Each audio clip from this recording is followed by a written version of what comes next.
So now we're going to do... Liam went to cinema, and now it's time for his spoiler-free review of the thing that he saw at the cinema, and that thing that he saw at the cinema was Ben Affleck's new film called Live by Night. Is it any good?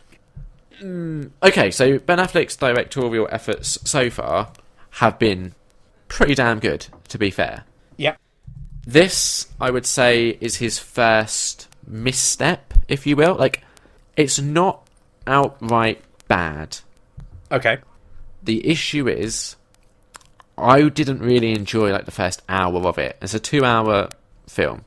Okay, so that's half the film that you're not particularly invested in. So it's based on a novel by Dennis Lehane. I might have said that wrong. That's fine. It happens.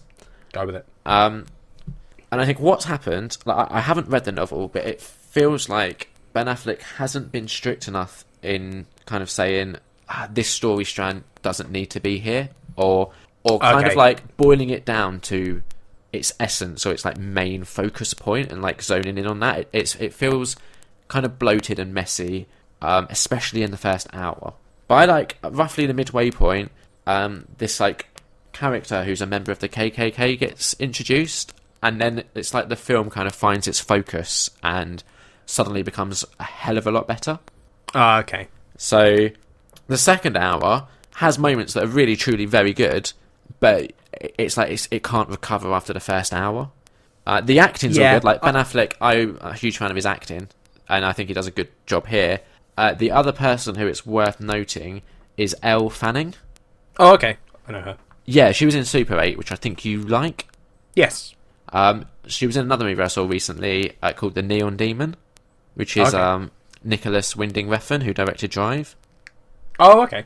I thought she was really good in that as well. So I think it's kind of interesting seeing what sort of roles she's picking. And again, the role that she goes for here isn't exactly like a playing it safe. Like, she's 18 years old. Like, she's got that family name.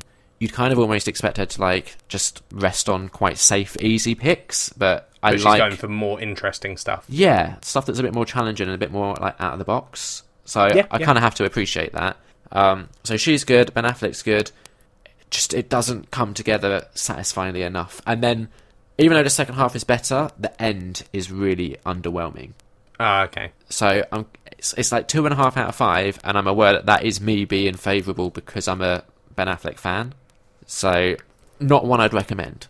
No, I mean, I'm not a huge fan of like gangster movies anyway. Yeah, I mean, I should have mentioned what it's kind of about, but meh. I think people will know. 1920s, Prohibition era, Ben Affleck's a gangster, trying to, right some wrongs, I guess. Sure. Not worth seeing, though, so you don't really need to... No, there's no point me, like, building it up and being like, and it's really exciting if it's not worth seeing. No, that's fair, Liam. That is fair indeed.